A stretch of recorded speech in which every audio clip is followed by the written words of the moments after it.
I'd imagine someone whispering secrets into my ear about how to be a woman, instead of just how to be a good girl for the teacher.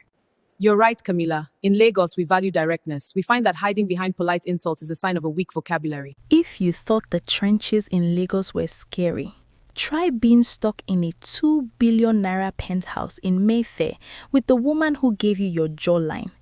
Welcome to part 6, where the tyrant of Royal Girls College meets the diva of Dubai. Grab your popcorn because the sarcasm is about to hit a high fashion peak, and the tea, it's being served at boiling point. The elevator ride to Oluchi's penthouse was so silent you could hear the value of the British pound dropping. Anita stood as far possible from her mother, staring at her own reflection in the gold-plated buttons. She looked like a mess. Oluchi looked like a masterpiece. You know, for someone who's been missing in action since the era of Blackberry Bold, you've really leveled up your aesthetic, Anita said, her voice like sandpaper on silk. Is this the I abandoned my child starter pack, or does the penthouse come with a side of guilt-free champagne? Oluchi didn't even flinch. She stepped out as the doors hissed open into a living room that looked like a museum of things Anita wasn't allowed to touch. Guilt is a very heavy emotion, Anita. It causes wrinkles and bad posture, Oluchi replied, tossing her car keys, which cost more than a duplex in Lekki, onto a marble console. I prefer to invest in vitamin C serums and offshore accounts. Now, put your bags down. You look like a disgruntled tortoise with that look. It's ruining the feng shui. The penthouse was a fortress of glass, velvet, and secrets. Oluchi led Anita to a bedroom larger than the entire SS2 classroom back in Lagos. This is your base of operations for the week. Wardrobes all set. And yes, I included emergency outfits for spontaneous chaos. You'll thank me later. Anita walked to the floor-to-ceiling window overlooking the London Eye. Stalked? You don't even know me. You probably think I still wear pigtails and those ridiculous ruffled socks you bought me when I was 4. Oluchi leaned against the doorframe, a smack playing on her lips, the exact same smack Anita used when she was about to destroy a bully. Darling, I've been stalking your Instagram since you were 12. I know you prefer oversized blazers to hide your heart and Prada boots to stomp on people's feelings. We are the same person. I just have better PR and a more expensive therapist. We are not the same, Anita snapped, turning around, her eyes flashing. I don't leave people behind to go find myself in a desert. The air in the room shifted. It wasn't the cold, it was the weight of almost 14 years. Oluchi's gaze softened for a microsecond, the kind of look you give a fragile piece of art before you remember it's actually a loaded gun. You are right, Oluchi said softly. You don't leave, you stay and fight until the building burns down. That's your father's stubbornness. But the way you use that blue dye, that was all me. It was messy though, effective but loud. A true professional doesn't leave blue stains evidence, Anita. They leave the victim smiling while they walk into the trap. You are a lioness, but you are still hunting like a cub. Instead of a lecture on being a good girl, Oluchi spent the afternoon teaching Anita what she called the art of the silent strike. They sat at a dining table that cost more than a small car, eating sushi that looked too pretty to chew. So, tell me about this Camila girl, Oluchi said, popping an edamame. Besides having terrible taste in roommates, what's her weakness? Anita blinked, momentarily disarmed. Why are we talking about her? I'm suspended. I've already won. Won? Oluchi laughed. It sounded like glass wind chimes. Sweetheart, you are in a principal's office. That's a stalemate. Winning is when she asks for your forgiveness while thinking it was her own brilliant idea to apologize. Now, tell me, does she have a favorite designer, a secret crush, a fear of being irrelevant? For the next 2 hours, they didn't talk about the past. They talked about leverage. Anita found herself leaning in, captivated, as Oluchi explained how to hack a social hierarchy without even opening a laptop. So you see, Oluchi said, pointing at a photo of Camila on Anita's phone, she wears that vintage Cartier. It's a family heirloom. She's terrified of not living up to her mother's shadow. To break her, you don't use die, you use excellence. You make her feel like a guest in her own life. Oluchi leaned back in her chair, satisfied, like a chess player who had just explained a checkmate 3 moves in advance. She reached for her tea, paused, then slid the cup toward Anita instead. "Drink," she said casually. "You've been frowning since I mentioned excellence. It makes fine lines." Anita snorted. "I'm 17. I can't have wrinkles just like that." "Yes, that's when they start, on the inside."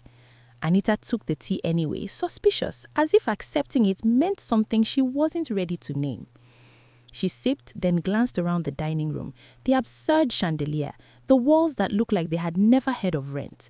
"So," she said, aiming for light and landing somewhere sharp, "is this the part where you tell me I should be grateful? For the sushi or the psychological warfare?" Oluchi smiled, unoffended. "Please, gratitude is implied. I prefer results." She studied Anita openly now, not hiding it, her posture, the tilt of her chin, the familiar way she crossed her arms when cornered. Oluchi's expression softened for a half second too long, and she looked away, clearing her throat. "You get that stance from me," she said instead. "Defensive, efficient, annoying." Anita arched her brow. Wow. And here I thought I inherited my charm from my father. Oluchi's lips twitched. "You inherited your stubbornness from him. The rest is all mine." There it was. Not a confession, not an apology, just a claim. Anita rolled her eyes, but her foot tapped under the table, restless. "So what? Now you're going to turn me into some ice queen social assassin?" Oluchi replied lightly, "I'm not turning you into anything. I'm just reminding you who you already are." She reached across the table, not touching Anita, just nudging the phone back toward her. "Camilla wants attention. You deny it. Camilla wants approval. You surpass it. The trick is to look unbothered while doing it." Anita glanced at the screen, then back at her mother. "You sound like you've done this before." Oluchi's smile sharpened. "You sound like I survived it." Silence settled, not awkward, just new. The kind that tests how long it's allowed to stay. Anita broke it first. "So, is this what you flew 3 time zones for? To help me psychologically dismantle my enemies?" Oluchi shrugged. "Partly. And the rest?" "To eat overpriced fish and make sure my daughter doesn't waste her talent on petty rebellion." Anita looked down at her tea. "You don't get to call me that." Oluchi nodded immediately. No argument, no defense. Noted. The ease of the acceptance startled Anita more than any protest would have. She scoffed to cover it. "You're very calm for someone who just walked back into my life." "I'm not walking in," Oluchi said gently. "I'm sitting down. There's a difference." Anita huffed a laugh despite herself. "Figures you'd even negotiate entrances." Oluchi smiled, eyes warm now, unmistakably proud, but careful not to let it spill. "You're sharp," she said. "You always were." Anita stiffened. "You wouldn't know." Oluchi met her gaze steadily. "No," she agreed softly, "but I'm learning." They held each other's eyes for a moment, 2 versions of the same fire, one older, one still burning its way through youth. Then Oluchi clapped her hands once, brisk. "Now, tomorrow we upgrade your wardrobe." Anita groaned. "Absolutely not." "Oh, absolutely yes. I like my clothes." "You like hiding," Oluchi corrected. "We'll fix that." Anita smirked. "You sound very confident for someone I barely know." Oluchi returned the smirk, identical. "You sound exactly like me." And for the first time since she arrived, Anita didn't argue. The third store ended in disaster. Anita burst out laughing first, bending over slightly, one hand braced against a rack of silk blouses as Oluchi emerged from the fitting room wearing a bright red feather jacket that looked aggressively offended by its own existence. "No," Anita gasped. No, you cannot be serious." Oluchi inspected herself in the mirror, turning slowly. "I wore worse in the 90s. This looks like it's trying to fight me. It's called statement fashion, Oluchi said. It's making a statement, Anita wheezed, and the statement is help.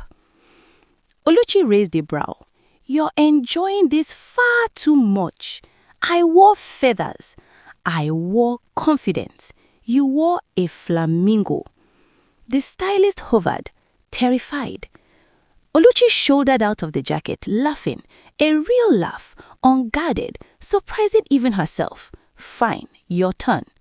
Oh no, oh yes. Anita was shoved, literally shoved into a dressing room with an armful of clothes Oluchi clearly chose with violence in mind. 10 minutes later, Anita stepped out in a dress, a soft blush pink sleeveless mini dress with a structured fitted bodice that gently cinches the waist before flaring out into an A-line skirt. The silhouette is simple yet elegant, giving it a polished feminine feel. Its high rounded neckline adds a modest classic touch, while the short hemline keeps it youthful and playful.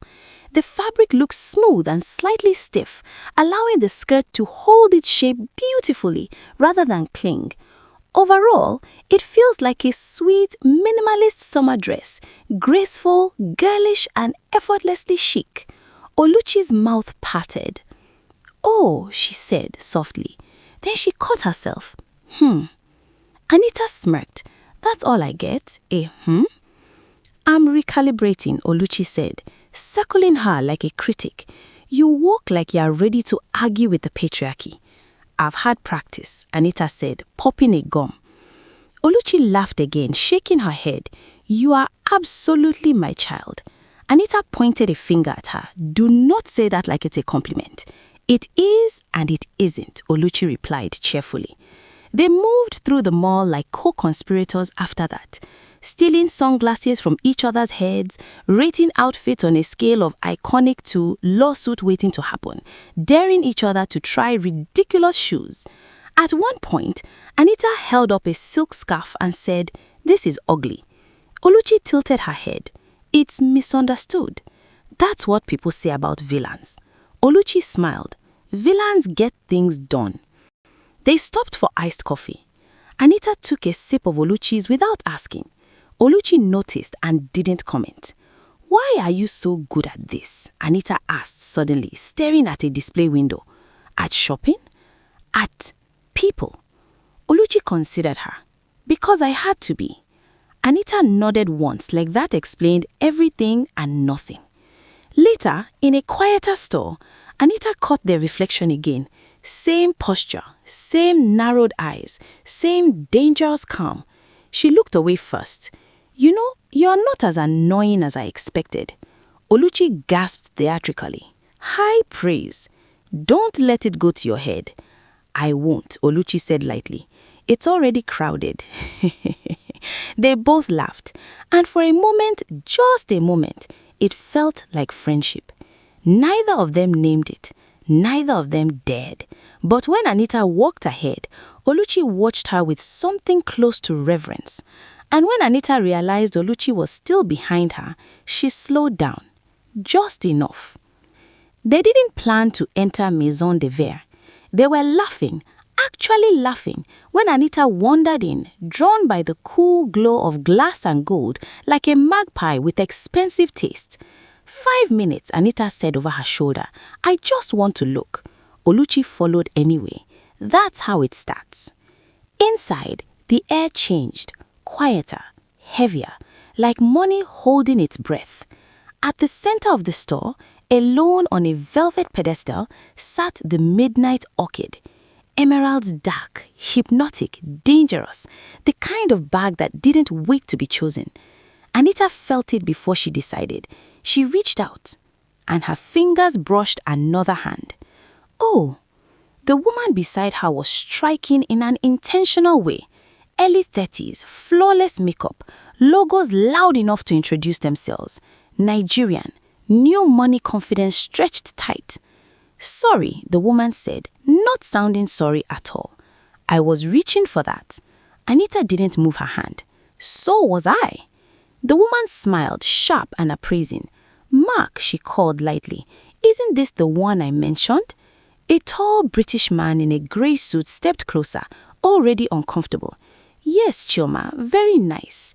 Anita didn't pull her hand back. She looked Chioma up and down, from her over-contoured face to her shoes that were clearly half a size too small. "It is lovely, which is why it belongs on the arm of someone who actually knows how to carry it, not someone who looks like they are auditioning for a Nollywood remake of The Real Housewives of Mike 12. Chioma's eyes widened. "Do you know who my husband is? He's a senior partner at..." Oluchi stepped forward. She didn't rush. She didn't interrupt. She simply arrived, and the space rearranged itself. "Oriaku Jirinoayo," Oluchi said calmly in Anambra Igbo. The jazz music suddenly felt too loud. Ife anyị na-eme abụghị otu. Ị na-anya isi n'ihi na iluru bekee? Anita stilled. She had never heard her mother sound like this, each word smooth, deliberate, sharp enough to draw blood. Chioma blinked. I don't really... Oh, don't. Oluchi cut in gently, switching to English with a smile that carried wit. Your accent is Lekki phase 1. Your attitude is mile 12. You're trying so hard to be British that you've forgotten the one thing that makes a Nigerian woman formidable. She glanced at Anita. Just a second. A lesson passed. Originality. Anita swallowed, eyes bright. Oluchi returned her attention to Chioma. When you meet women like this, Onye Nakiti, who think a wedding ring is a personality trait, you don't argue. She leaned in slightly, voice soft, Igbo again. Asumgi punuzo tupu meye gai meka ichegaria. Obugi lule beke ka eji agobeke. Chioma's face flushed. Mark touched her arm. "Maybe we should..." "No!" Chioma snapped, accent slipping. "I'm buying it. Double the price." Oluchi didn't blink. She pulled out her gold-cased phone and dialed a number. "Hello? Julian?" "Yes, it's Oluchi. I'm currently at your Bond Street location. There's a situation involving a very confused woman and a midnight orchid bag." "Yes. Tell the manager that if my daughter doesn't leave with that bag in the next 2 minutes, I'm withdrawing my investment from your Dubai flagship." "Give my love to the kids. Ciao." She hung up. 10 seconds later, the manager's phone rang. His face drained. He crossed the floor, gently but decisively, removing Chioma's hand. "I'm terribly sorry, madam, but the bag has been pre-allocated to the Fernandez family. May I suggest our footwear section?" Anita watched the couple retreat, Chioma's heels clicking in a frantic, humiliated rhythm.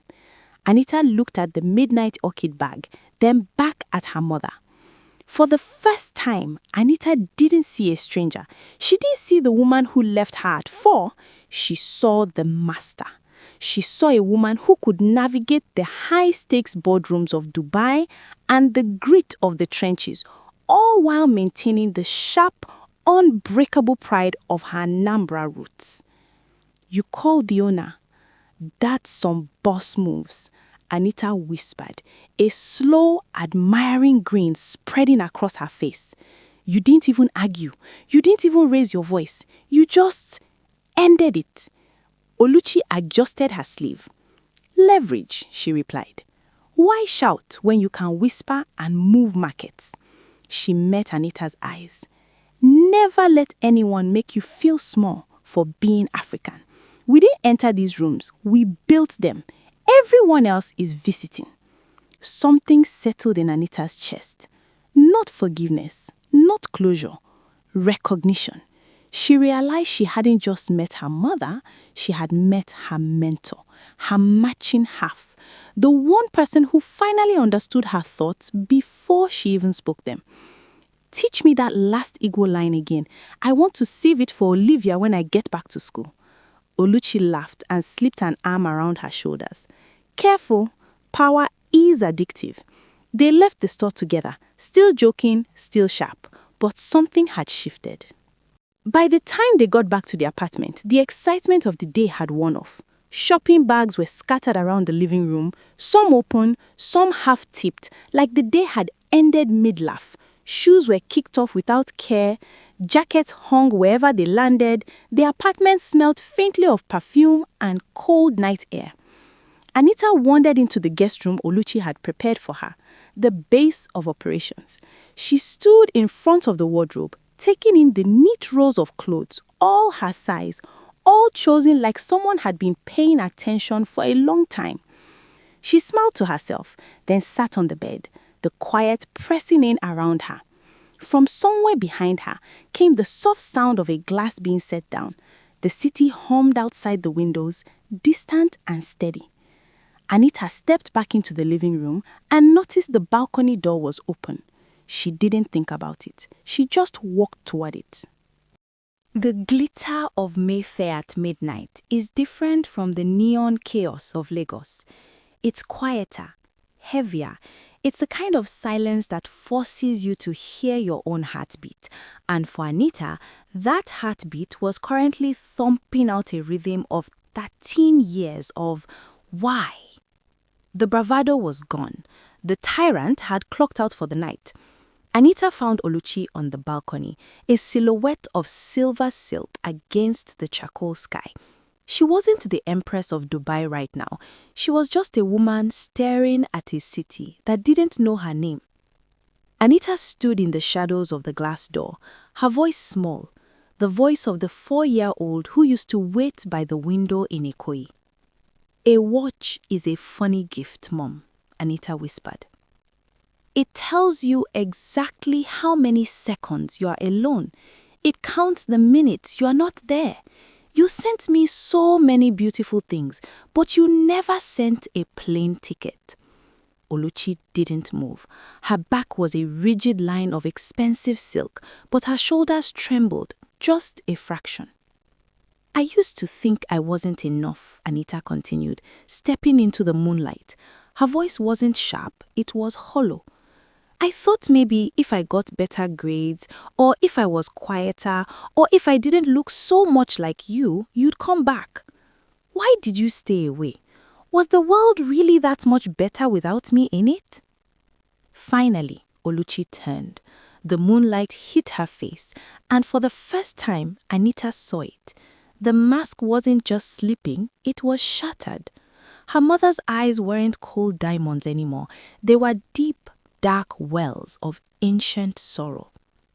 Oluchi let out a slow, shaky breath, as if she were opening a door she had kept closed for years. "I was 19, Anita," she began softly. "Just 19. Still learning who I was, still dreaming with my whole chest. And then I met your father." Her eyes warmed with a memory that still knew how to hurt. "He didn't just fall in love with me. He saw me. When he looked at me, it was like the world went quiet. People noticed it too. They would whisper about us, smile when we walked past. Everyone could see it. We were in love. Real love. The kind that feels like it could carry you anywhere." She smiled faintly, almost wistful. "He loved me openly, proudly. I was his girl, and I loved him with everything I had. When he talked about his dreams, his plans, the empire he wanted to build, I believed in them as if they were mine. I stood beside him, cheering him on, understanding every late night, every long meeting, every sacrifice." Her voice softened. "I told myself, this is what love looks like. This is what it means to be a wife to a great man." But then her smile faded. "Yet, the more he grew, the smaller I felt. Not because he pushed me away, no, but because his world became so big that there was less and less space for mine. My voice started sounding quieter. My dreams felt less important. I was still loved, but I was slowly being forgotten." She swallowed. "I was still standing beside him, but I was getting lost, like a girl fading into the background of her own life." Oluchi looked at Anita, eyes shining. I loved a giant, my darling, and in loving him, I became so careful not to get in his way that I slowly disappeared. I turned into a shadow in a beautiful house, a ghost in a marriage that once burned so brightly. Her fingers tightened gently around Anita's hand. And that's the part people never see when they talk about love. I used to have this routine when I was 7, Anita said, her voice small. Every Sunday night before the new school week, Dad's nannies would braid my hair. They were kind, Mom, they really were. They'd give me sweets and tell me I was pretty. She paused. But every Sunday, I'd sit in front of that mirror and imagine a different set of hands. I'd imagine hands that knew exactly where the tangles were without me having to wince. I'd imagine someone whispering secrets into my ear about how to be a woman instead of just being a good girl for the teacher. Anita turned her head slightly, looking at her mother's profile. You're a genius at business, Mom. You can buy a building in 5 minutes, and I know that because I stalk your social media pages. But you missed the 13 years where I had to teach myself how to be soft. I had to build an armor of sarcasm because there was no one there to tell me that being vulnerable wasn't the same as being weak. Oluchi's hands stopped moving. She didn't look up, but Anita could see the slight tremor in her shoulders. I was 4 when you left, Anita continued, her voice gaining a rational, quiet strength. Most people say children don't remember things from that age, but I remember the weight of the air changing. I remember the sound of the car pulling away and realizing that the person who was supposed to be my safe harbor had decided she would rather be the storm. Anita, Oluchi started, her voice breaking. No, listen, Anita interrupted gently. I'm not a child anymore. I understand why you left. I see your points, your reasons. I see the woman you've become. And honestly, she's incredible. You're a lioness. But you have to understand that while you were out conquering the world, I was a little girl trying to figure out why I wasn't big enough for you to stay and fight there. Oluchi finally turned, her eyes swimming in tears. She reached out, cupping Anita's face with her palms. The silk of her sleeves brushed against Anita's skin, a touch Anita hungered for through a decade of cold nights. I thought I was saving you, Oluchi whispered. I thought if I stayed, you would grow up watching a mother who was slowly disappearing, a mother who was a ghost in her own home. I thought if I left and built something magnificent, I could come back and give you a world where you would never have to ask anyone for anything. But I didn't want the world, Mom, Anita said, a single tear tracing a path down her cheek. Dad taught me how to be a warrior, but my mother wasn't there to teach me that it's okay to lay the sword down sometimes. Oluchi hesitated before pulling Anita into her lap, cradling her like she was 4 years old again. For the first time, Anita didn't resist. She didn't make a joke. She didn't pop her gum. She just let herself be held. I missed the transition, didn't I? Oluchi said, her voice muffled against Anita's hair. I missed the moment you stopped needing a lullaby and started needing a confidant. I missed the middle of your story, and I'm so sorry. You're still a terrible mother for missing the years where I had to figure out how to be me, Anita murmured, her eyes closing as she felt the warmth of her mother's silk robe. But you're a pretty decent mentor for the woman I'm becoming. I guess I can work with that. Oluchi let out a watery laugh, squeezing her tighter. It's a deal. I'll teach you how to take over the boardroom, and you teach me how to be the mother you deserved. It's a high tuition fee, Oluchi, Anita teased, the sarcasm returning like a familiar friend. I hope your Amex is ready. Darling, Oluchi said, kissing the top of her head. For you, the limit doesn't exist. Morning came gently, like it didn't want to scare them.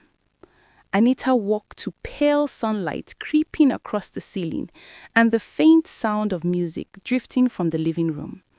Not loud, not intrusive, something slow and instrumental, the kind of music that made you feel like you were meant to breathe deeply. She lay there for a moment, staring at the unfamiliar room.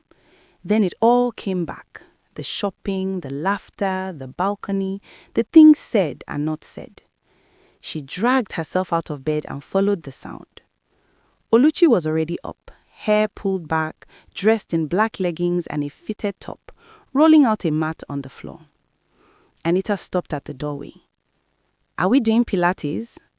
Oluchi glanced up calmly. "Yes, go change into something appropriate." "Why?" Oluchi straightened. "Because yesterday we cried. Today we stretch." Anita blinked. "That's not a real reason." "It is in my life." Anita sighed, but stepped onto the mat beside her. "I'm not flexible." "Neither was I. Then I got divorced." Anita snorted before she could stop herself, then went in to change into a minimalist white scoop-necked Scots bra, high-waisted pastel pink leggings, and white ankle socks. They moved together, slowly at first. Anita wobbled. Oluchi corrected her stance without touching her. Just a quiet, lift your shoulder, or breathe through it. "You are judging me," Anita muttered, struggling to hold a pose. Oluchi said, "I'm observing. Judging comes later." Anita shot her a look. "You are enjoying this." Oluchi said lightly, "I waited 13 years. Let me have my moment." Breakfast followed. Simple, warm, unpretentious.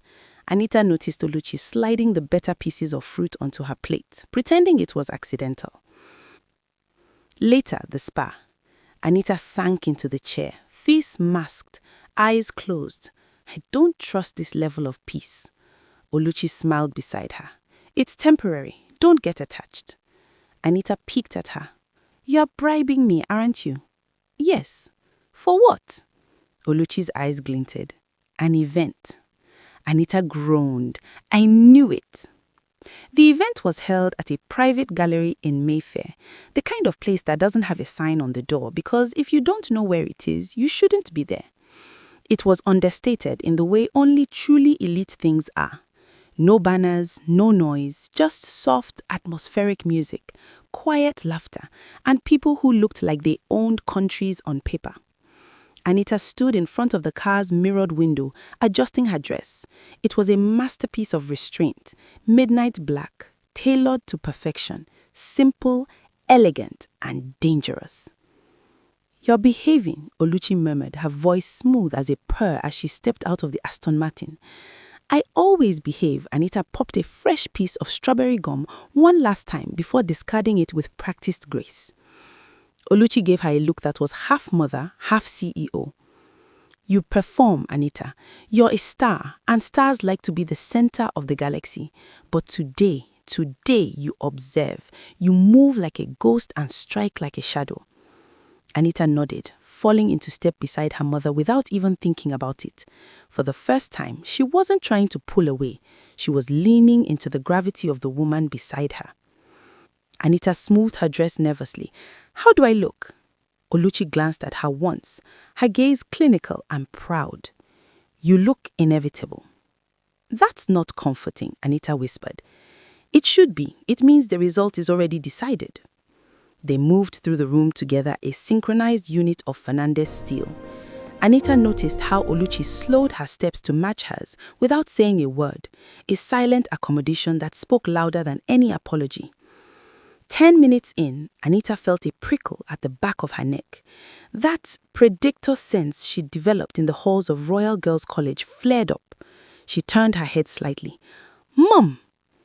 "Yes," Oluchi said, not even turning her head. "Is that—" "Yes." Camilla stood across the room. She was draped in a dress that had too many sequins and a frantic energy. Beside her was a woman who looked like a more anxious version of Camilla, Mrs. Rodriguez. "Well," Anita said softly, her voice regaining its sharp, sarcastic edge. "This feels personal. Did you just decide I hadn't had enough blue energy?" Oluchi sipped her mineral water calmly. "Let's call it efficient timing." Anita huffed. "You're terrifying." "I know," Oluchi smiled. "Now, let's go put on a show."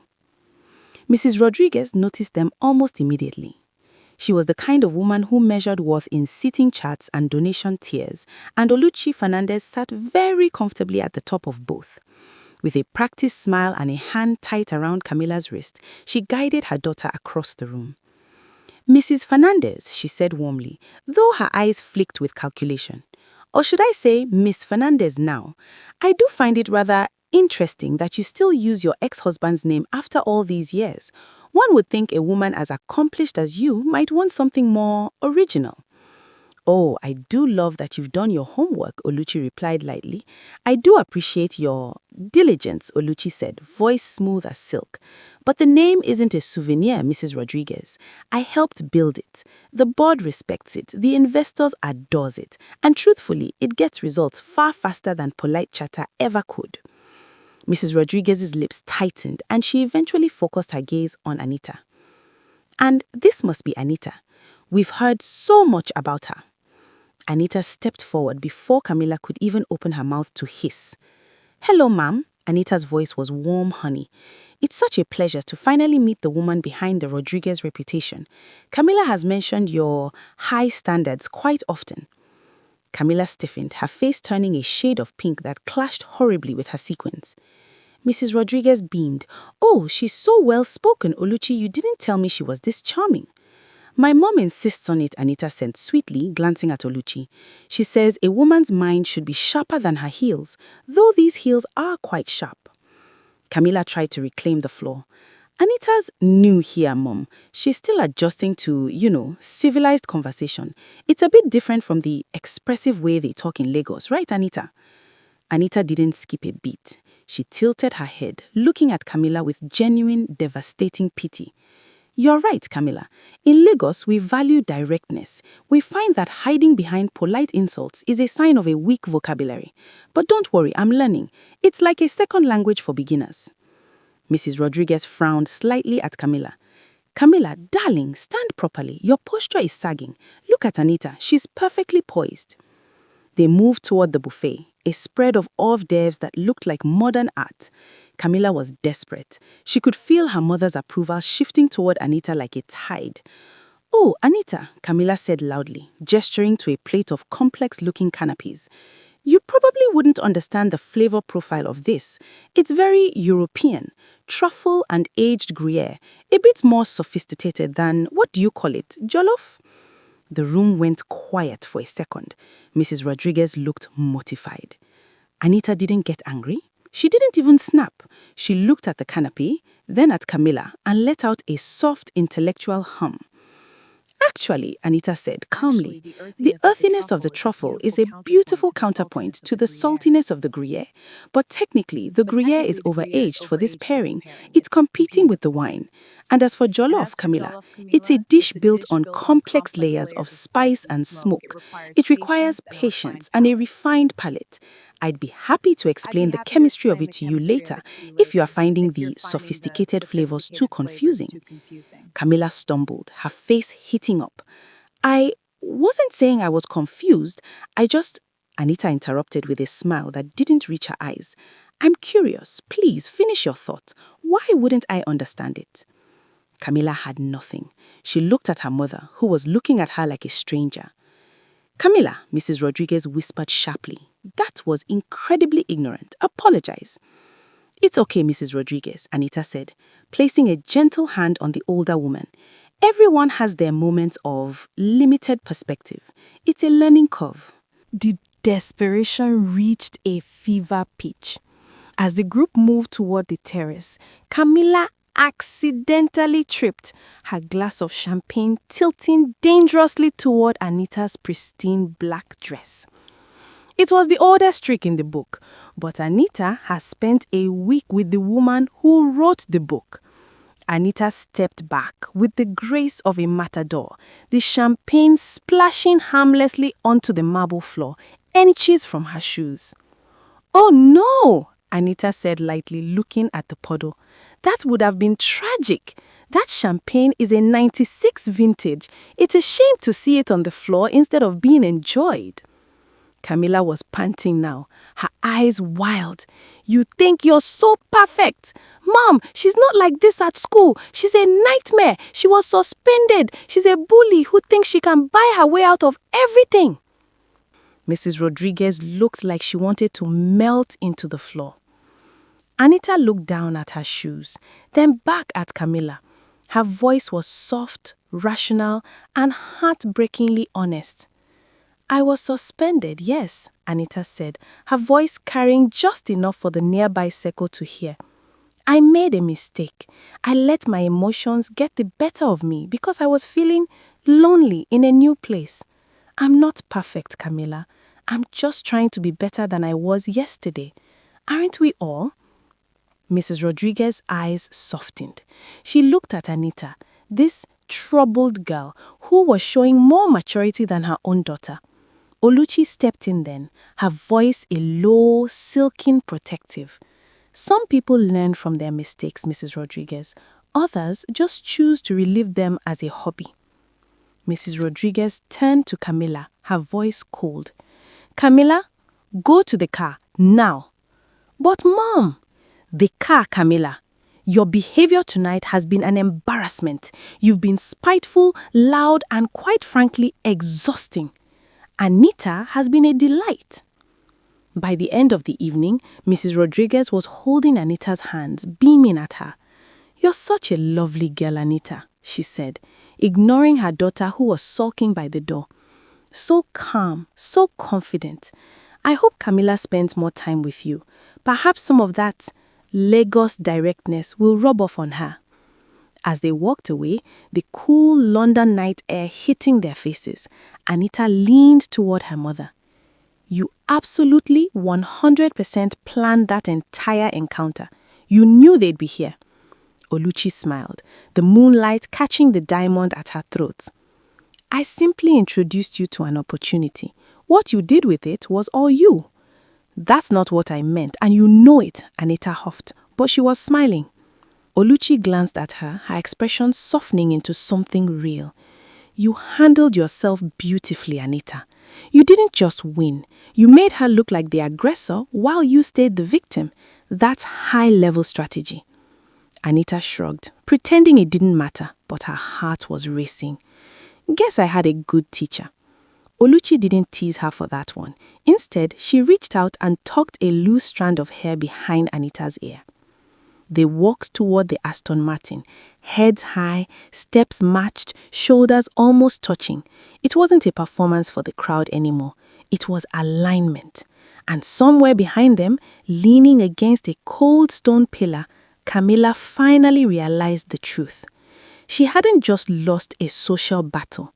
She hadn't just lost a mother's favor. She had lost the game. The drive home was quiet, but not empty. Not the awkward silence Anita was used to. This one felt settled, like both of them were thinking the same thought, but respecting it enough to not say it out loud. Anita watched the city lights blur past the window. You know, she said finally, Camilla's mother hates her. Oluchi didn't look surprised. No, she hates disappointment. That's worse. Yes. Anita hesitated. She kept comparing her to me. Oluchi glanced at her. Did it bother you? I don't know. It felt unfair.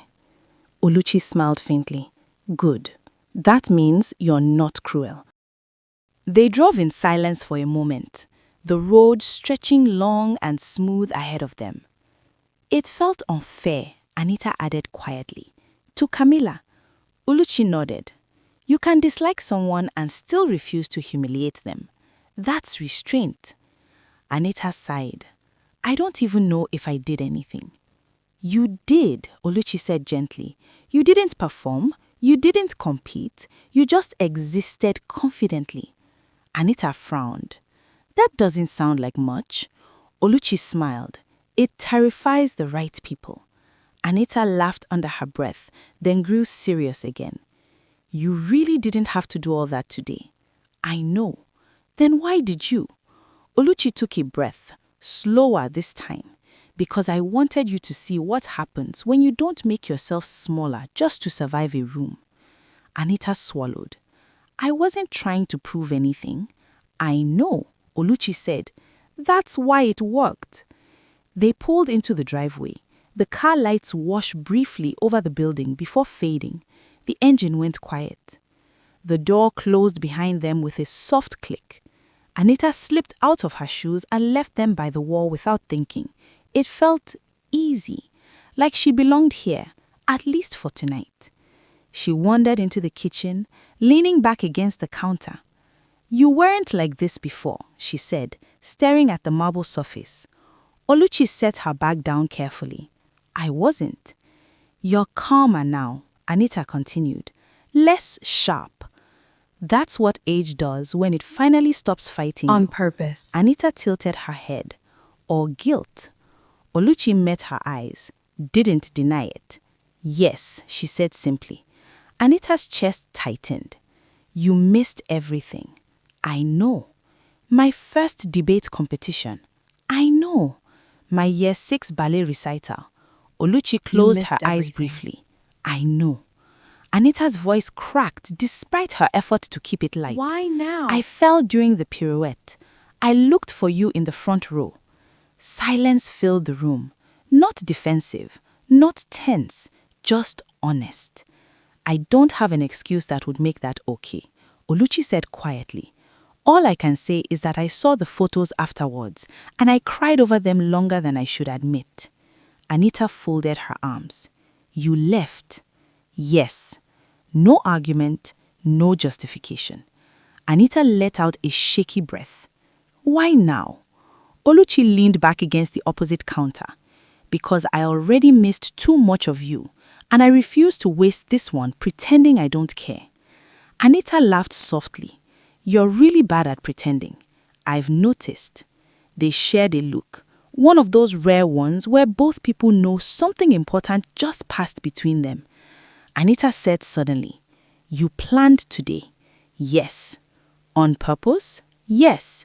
To teach me a lesson. Oluchi smiled. To remind you one you already know. That was manipulative. I prefer intentional. Anita shook her head, smiling. I hate that it worked. You don't hate it, Oluchi said gently. You hate that you felt protected. Anita stiffened. Don't. Oluchi raised her hand slightly. Okay. Later that night, Anita couldn't sleep. She turned from one side to the other, pulling the covers up, then pushing them away again. The room was quiet, but her mind wasn't. Every look her mother had given her that day, every word, every almost hug and half smile kept replaying like a stubborn song. She told herself to rest. Her heart refused. With a soft sigh, Anita slid out of bed.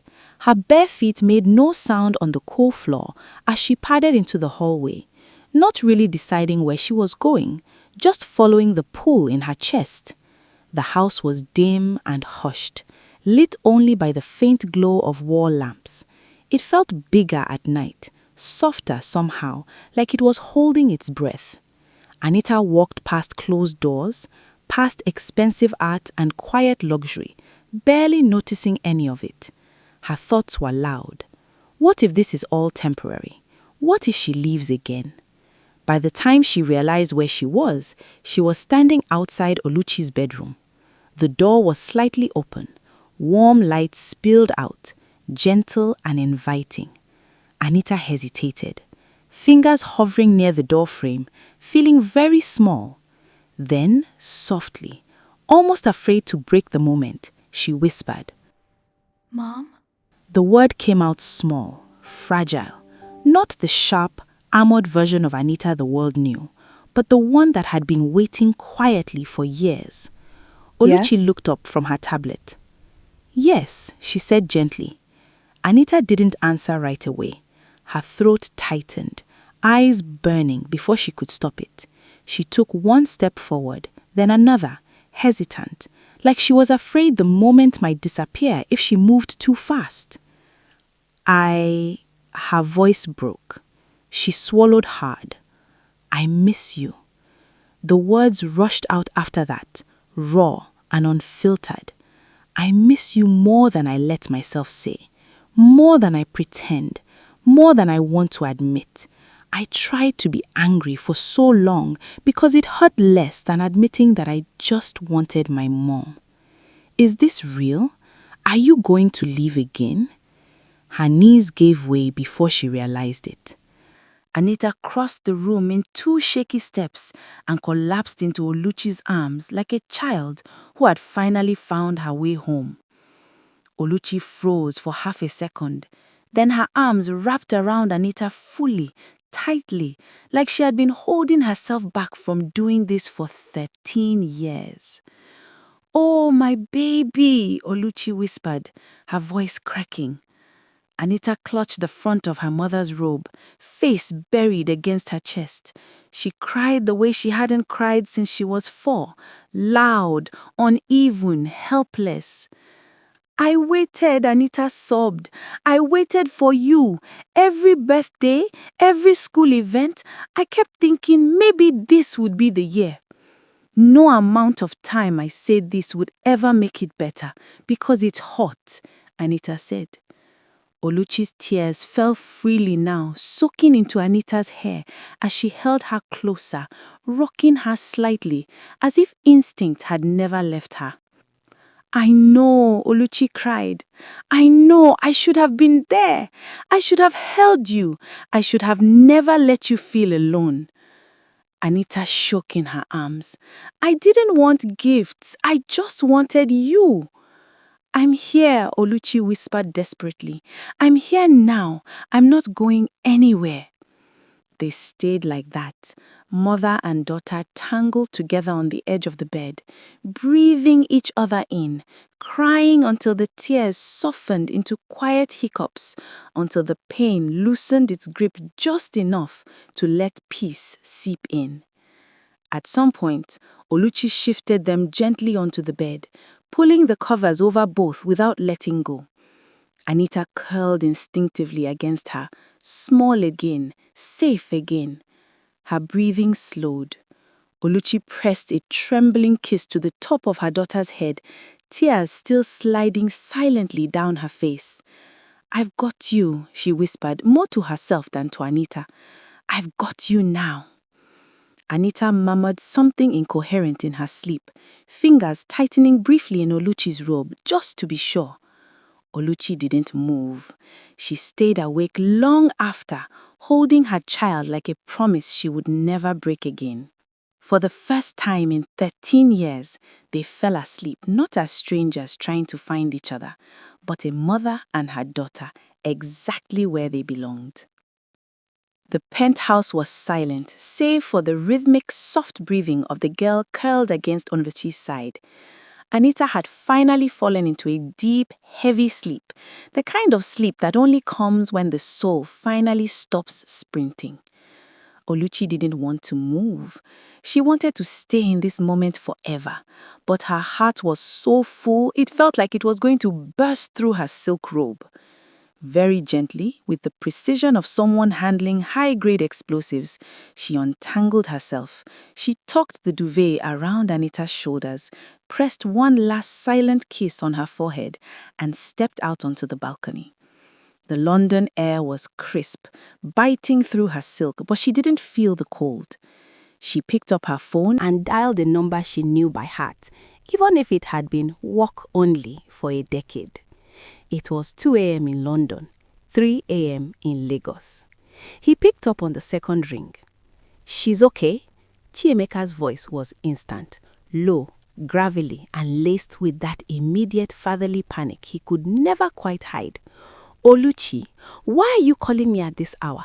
Did she burn the building down? Did she hack the British Treasury?" Oluchi let out a breathy, watery laugh, leaning against the cold glass railing. "No, Chiemeka, the building is standing, and as far as I know, the pound is still stable." There was a pause on the other end. Chiemeka's tone shifted, the chief dropping away to leave just the man. "Then why do you sound like you've been crying? Did she say something? I told you she's sharp. She doesn't mean the thing she says when she's cornered." Oluchi said, her voice trembling with a joy so sharp it hurt. She came to me, Chemeka. The silence that followed was absolute. What? Chemeka whispered. She came to my room, voluntarily, Oluchi said, her voice trembling with a joy so sharp it hurt. No sarcasm, no armor. She walked in and asked for her mom. She cried, Chemeka. She cried like that little girl we used to hold at Takwa Bay. And then she hugged me. She's sleeping in my bed right now. On the other end of the line, in a dark study in Ikoyi, Chief Fernandez sank into his leather chair. He closed his eyes, a weight he had been carrying for 13 years finally sliding off his chest. She hugged you? He asked, his voice thick. Willingly, without you bribing her with a designer bag? Not a single logo in sight, Oluchi smiled, a tear sliding down her face. It was real. It was everything I didn't think I deserved. You deserve it, Oluchi, Chiemeka said quietly. I've spent years being the warrior for her, but a girl can only fight for so long before she needs to rest. I could give her the world, but I couldn't give her the peace she found in your room tonight. Oluchi admitted, her voice soft. You did a good job with her, Chiemeka. She's fierce, she's brilliant, she's terrifyingly like us. But thank you. Thank you for not letting her forget me entirely, even when I gave you every reason to. Chiemeka huffed a dry, familiar laugh. Forget you, Oluchi? Have you met our daughter? She looks in the mirror every morning and sees your face. It was an impossible task. He paused, his tone turning serious. So, what now? Does this mean the war of the Fernandezes is over? Oluchi replied, looking back through the glass at the silhouette of their daughter. It means we've signed a ceasefire. She told me I was a terrible mother, but a decent mentor. I think I've been promoted from stranger to intern. Better than exiled, I suppose, Chiemeka joked, though his voice was full of relief. Just don't let her go too easily tomorrow. She's going to wake up and try to put that armor back on. She'll probably make a joke about the emotional weakness of the night before. I know, Oluchi said, her eyes sharpening with that familiar Fernandez steel. But I know where the chinks in the armor are now. She's not just a daughter anymore, Chiemeka. She's a partner. And London, well, London really isn't ready for the two of us on the same side. I'll let you get back to her, Chiemeka said. And Oluchi, thanks for calling. I haven't slept properly since she left Lagos. I think tonight I finally can. Good night, Chiemeka. Good night, Oluchi. She hung up and stood there for a long time, watching the sun begin to hint at the horizon. The 7-day suspension was almost over, but the story was just beginning. Anita was no longer just a girl caught between two worlds. She was a girl who had finally found the bridge. The emotional hangover hit the penthouse at 9 a.m. Anita woke up in the middle of her mother's massive bed, feeling lighter than she had in 13 years, but also deeply embarrassed. That's the thing about Lagos-born pride. Once the tears dry, the sarcasm immediately rushes in to fill the gap. She walked into the kitchen, her hair a wild halo of curls, wearing one of Oluchi's oversized white shirts. The scent of sizzling onions, peppers, and something deeply familiar hit her like a warm hug. Oluchi was at the stove, hair up in a messy bun, humming a song she recognized from an old Nollywood soundtrack. She was making yam and egg sauce, the ultimate Nigerian comfort breakfast. Oh, look who's finally awake, Oluchi said, not turning around, but her voice was glowing. I thought I would have to call the paramedics to check if you had entered a permanent emotional coma. Anita hopped onto the marble counter, swinging her legs. I wasn't in a coma. I was just giving my eyes a break from all the drama you put them through last night. My tear ducts are officially on strike. Is that why you are snoring like a Lagos bus driver? I don't snore, Oluchi. I purr. It's a sign of high-end manufacturing, Anita retorted, reaching for a piece of fried yam. Oluchi slapped her hand away with a wooden spoon. Wait for the sauce, you vulture, and call me Mom. We did the hugging thing. Oluchi is so yesterday. Anita felt a small, secret smile tugging at her lips. Fine, Mom, but if this egg sauce is too salty, I'm going back to calling you the landlady. They sat at the breakfast table, the steam from the yam rising between them. For the first minute, they just ate. It felt just like home. So, Oluchi said, wiping a bit of sauce from her lip, tomorrow you resume. The suspension is lifted, your wardrobe is lethal, and you have the Fernandez glow. But beauty only gets you through the door, Anita. Strategy keeps you in the room. Anita leaned back, her eyes sharpening. Camilla is a mess. I already finished her at the gallery. Her mother is basically my biggest fan now. Camilla is a wounded animal, Oluchi corrected, her voice turning into that of the strategist who took over Dubai. She's dangerous because she's desperate.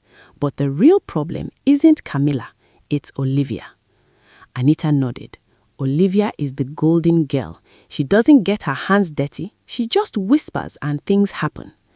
Ah, the puppet master type, Oluchi mused. I've dealt with 100 Olivias in boardrooms. They rely on information and exclusivity. They make people feel lucky to be in her circle so that those people will do anything to stay there. And Emma, Anita asked. Emma is a satellite. She has no orbit of her own. She just reflects Olivia's light. You don't fight a satellite, you just cut the signal. Oluchi pulled a notepad from the counter and scribbled 3 names. Camilla. Don't attack her, Oluchi instructed. Be too nice. When you see her, ask her how her mother is. Mention how lovely it was to spend time with Mrs. Rodriguez. The more you treat her like a little sister you pity, the more she'll crumble. You aren't her rival anymore, Anita. You are her mother's ideal daughter. That is a prison she can't escape. Emma follows Olivia because she's afraid of being alone. Tomorrow, you find Emma in the library, not the cafeteria. Talk to her about her own interests. Does she like art? Music? Find the one thing Olivia ignores about her. Show her that the Anita circle valued her as an individual, not a background singer. Once Emma feels seen by you, she'll stop being Olivia's ears. Olivia's power is her perfection.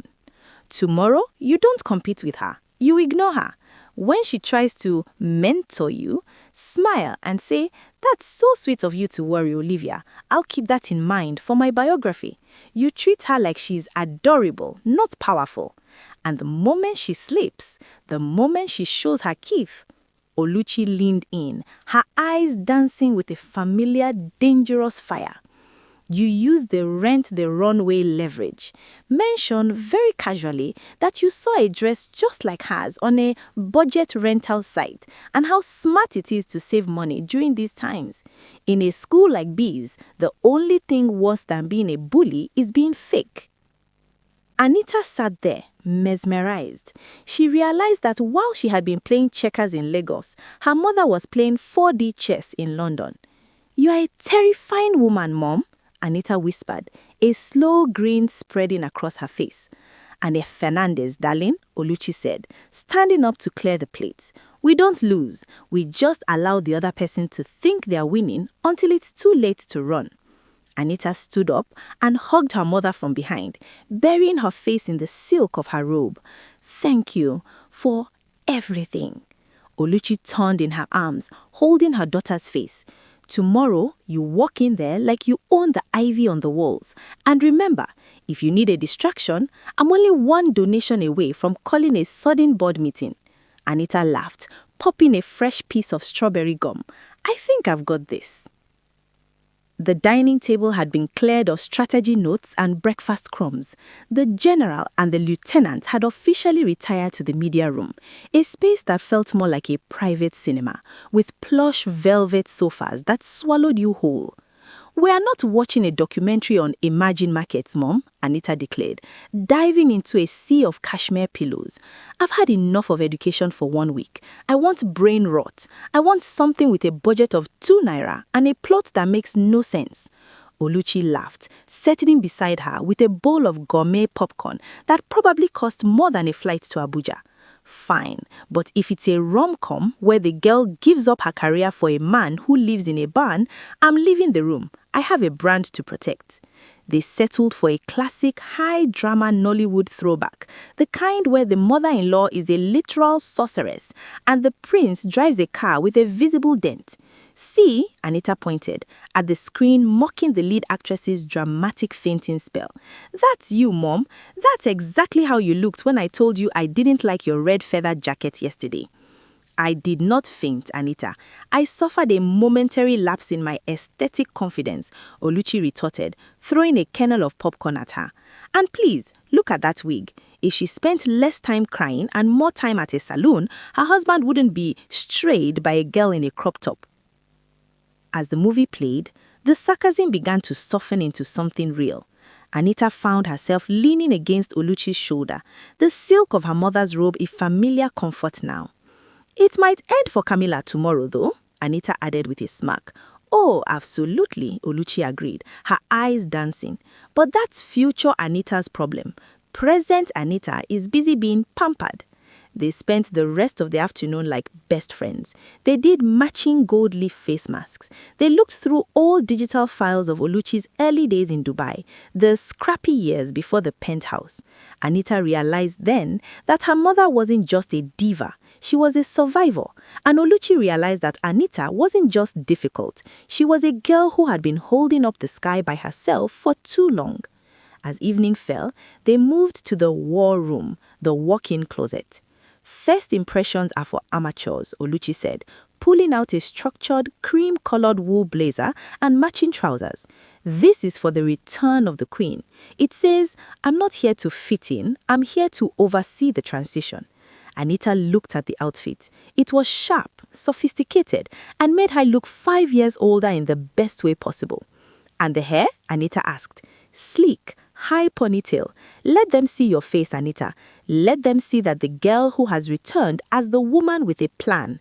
And remember," Oluchi leaned in, adjusting the collar of the blazer on Anita, "when you see Olivia, don't look for a fight, look for her exit. Every bully has one. You just have to show her where the door is." Anita looked at herself in the three-way mirror. She didn't see the bad egg anymore. She didn't see the Lagos sufferer head. She saw a girl who was loved, supported, and dangerously well-equipped. "I'm ready, Mom," Anita whispered. Oluchi kissed her forehead, her eyes shining with a pride that finally matched the years of absence. "I know you are. Now let's order pizza. I'm done being a diva for the night. I want extra cheese and zero judgment." The black Aston Martin Vantage glided to the curb like a silent predator. In the passenger seat, Anita adjusted her sleek ponytail, her skin glowing from a week of spa treatment and maternal validation. She wasn't just returning to school, she was descending upon it. "Remember the plan," Oluchi said, her hands resting elegantly on the steering wheel. "Don't give them fire, give them ice. Fire they can fight, ice just makes them sleep." Anita popped a fresh piece of strawberry gum, her eyes sharp behind her designer shades. "I'm not giving them ice, Mom. I'm giving them the whole glacier." "You don't walk in to prove anything today," Oluchi said calmly. "You walk in to remind them what already exists." "I know." She stepped out the way someone steps on land they own. The sound of heels on concrete carried farther than it should have. Heads turned. Conversations thinned out. A few girls froze halfway through laughter, their attention pulled without their permission. Behind her, Oluchi stepped out too, elegant, composed, watchful. This wasn't a mother dropping off a child. This was a queen escorting her heir. Oluchi leaned in slightly.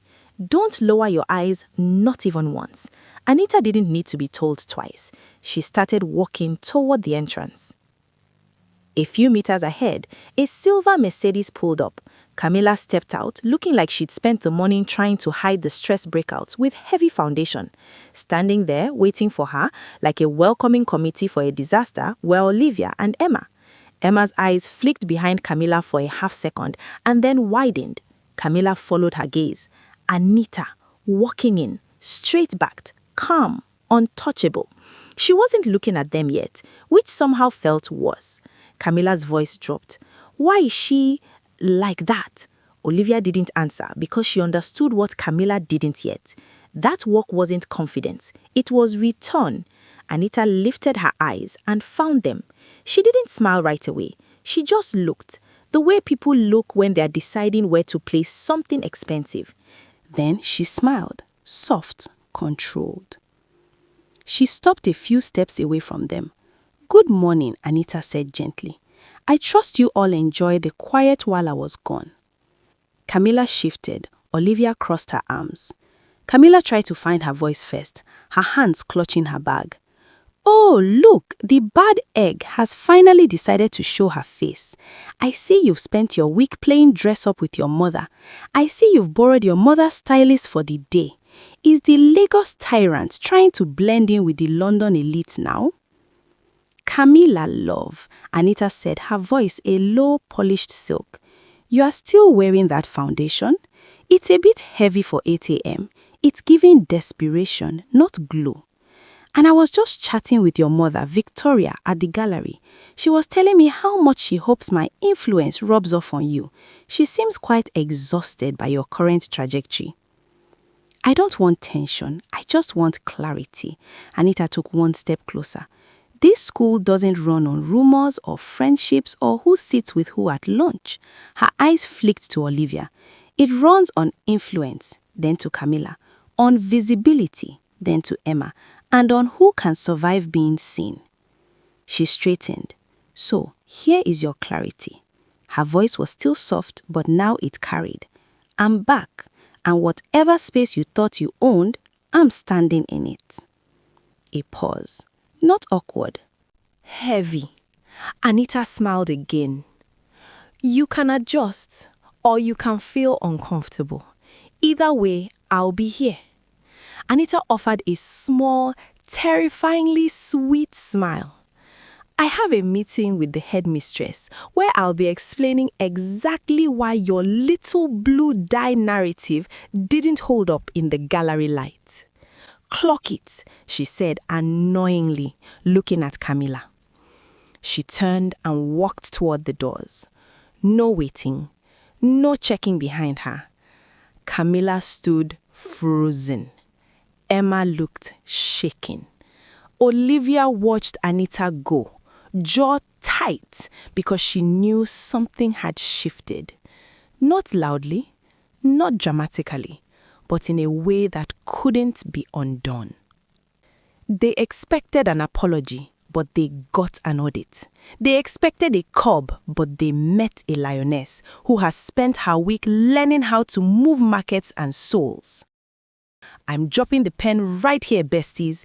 The ink is still wet on the most legendary clock it in the history of Bees Girls College, and the echoes of those heels are still ringing through the hallways. Anita Fernandez is officially inside the building, and the first day back is only just beginning. Stay tuned. Watch this space. In part 7, the real takeover begins. We're moving from the gates to the classrooms, from the cafeteria to the secret corners where Olivia is desperate to keep her secrets. Will the school survive the Fernandez alignment? Or is the hierarchy about to be dismantled, brick by expensive brick? Keep your eyes peeled and your tea hot, because Anita Fernandez isn't just back. She's conquering. See you in the next part. Stay sharp. Cheers.